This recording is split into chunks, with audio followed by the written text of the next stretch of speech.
Okay, in today's video we're going to take a look at Nike, and most of the sell setups that I've been putting out are coming from the lower time frame charts. Okay, and that's what we're going to look at here.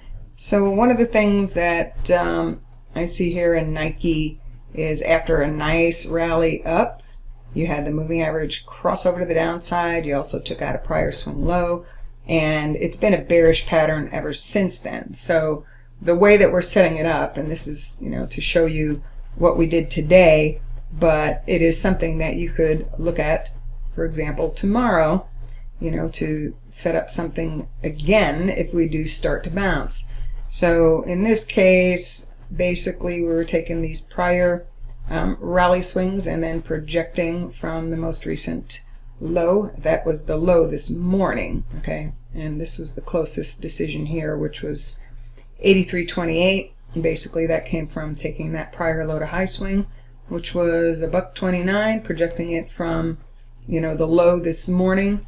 And this was actually, I need to click on this again because I think, let's make sure that we're looking at it correctly. Okay, so we had so $1.20, $1.29 versus $1.20.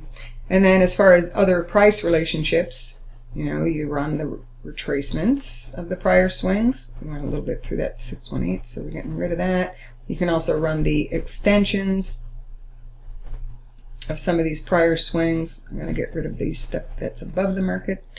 And let's see, do we have, we would also run this high to this low, and the extension came in a bit above the market. But bottom line, this was where we had resistance this morning via a 30-minute chart in Nike.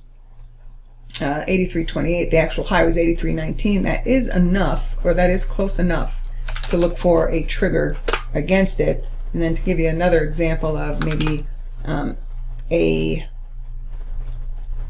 trigger for an entry, for a day trade.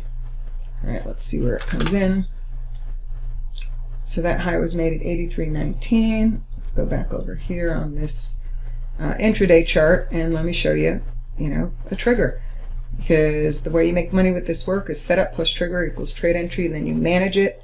So the setup was the resistance on the 30-minute chart. The trigger, this example, is a 1-minute chart where you had the moving average cross over to the downside here, and then look to the left, make sure it also took out a prior swing low, which it did.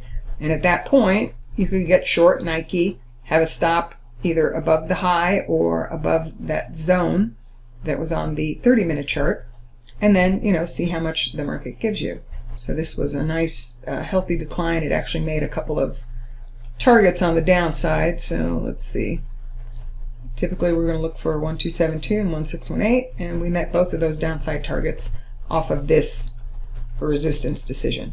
Okay, so you would do the same thing if it starts to bounce. So if we do get a bounce in Nike, we'll do the same thing. We'll take these prior rally swings, we will project them from whatever the new low is at the time, and that will give us our next sell setup decision. And if the market respects it, you look at a short against it. But if the market blows through it, then we forget about the short side until further notice.